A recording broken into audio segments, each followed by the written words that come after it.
Well, it's day 2, and we're back to visit Nazareth.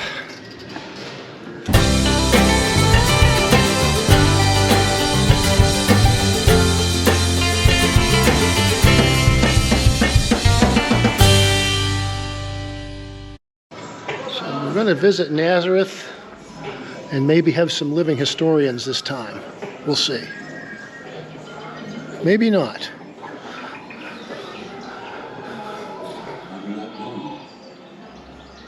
Keep awake there for you know neither the day nor the... We are able to ask something like this. She sends us nice treats like that. Shalom, shalom. Hello. To Nazareth. Thank you. Have you had a long journey here today? No, we just came in on the metro, so it was a little bit long. The metro. Yeah, that's something in the 21st century. Who are you? I am sorry. My name is Rebecca. Rebecca. That's a wonderful Hebrew name. Yes, my mother was fond of Rebecca from the Torah, and so she named me. Hello. Shalom, Shalom. Welcome to my home. What brings you here?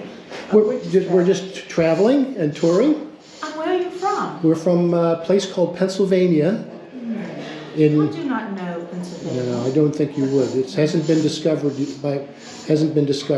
For everyone who's planning to Can come. you tell me your name? Yes, I am Hadassah. Hadassah. Yes. That's my my mother's mother was named Hadassah. Praise be. Recognize anything on the table there? I think I recognize flatbread, or is that bread? Leavened bread. Leaven, okay. And olives Yes. and grape, I think. Is that grapes? Yes. And maybe dates, dried dates. And over here, let's see if I recognize. Are those peas? Chickpeas. Yes. Chickpeas. Yes. And, Anything else? oh, pomegranates. Yes. Yes. That's where the Star of David comes from. Oh, that's right. That's right. And I guess that must be some sort of leaf, a cabbage or lettuce. Yes. Yes. Well, I'm good. Wonderful. And what of this? Oh, hummus? Is that Za'atar. what is it? Za'atar. Would you Za'atar. like to smell it? Yes. Seasoning. Oh, yes. Wonderful. Yes. And you know, when we make honey, it is made from the date. From the date. Well, that was wonderful. Living historians. And they're in character, too. They do not come out of character. Very nicely done. Olive Press. We were here yesterday. I don't remember if I did video, so I'll do some video of that. In the shade of the olive trees. And the view from Nazareth out onto the Sea of Galilee.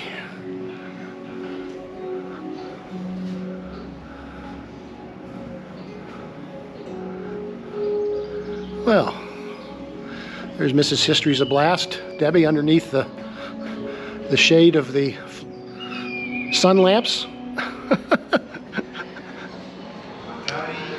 This is the exhibit that we didn't get to go to yesterday. The history of the Bible. So, gathered into one book long ago. And these are depictions of ancient tablets with the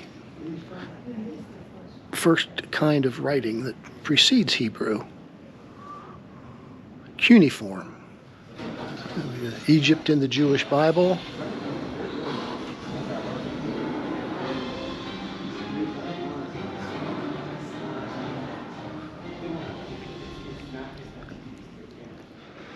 This is the Mesha Stela, and it tells a story of the Moabites sacking Jerusalem. This would have been, I think, after the kingdom separated with the death of Solomon. The black obelisk of Shalmaneser III.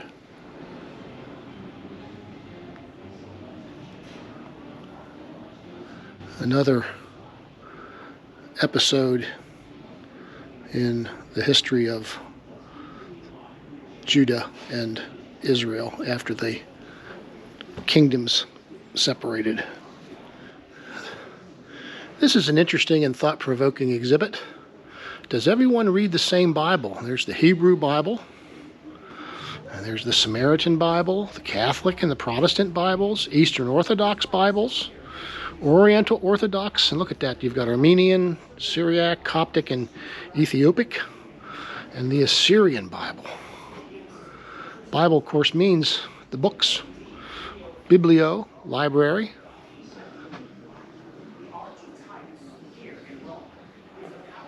What's really amazing is all the interactive technology. This museum is really something. You can see why the admission is so high. Admission is $39 for an adult.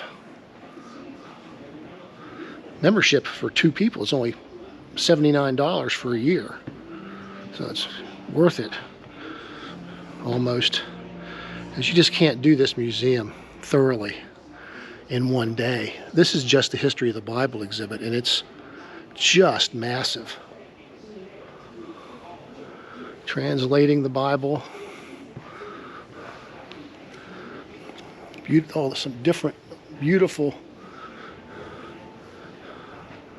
manuscripts. Look at this.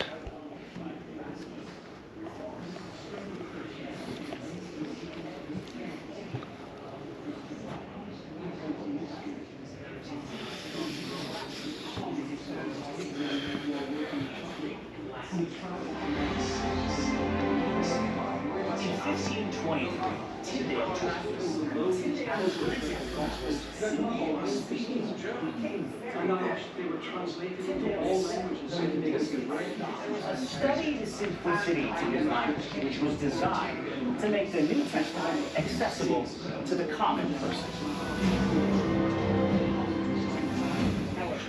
And I never had any ulterior. This is really important. This is the different translations of the English Bible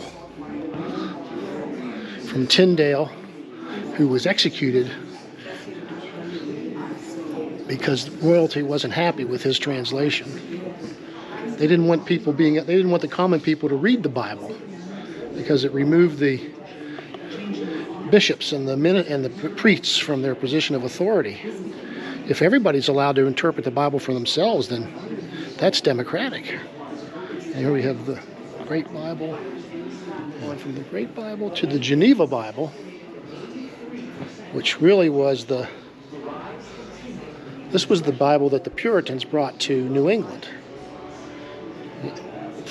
It had words like tyranny, and as one interpreter we just watched on a film said, that it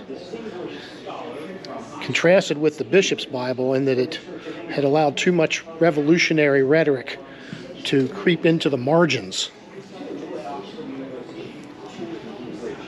There's the Bishop's Bible, which was highfalutin. We'll move on to the King James.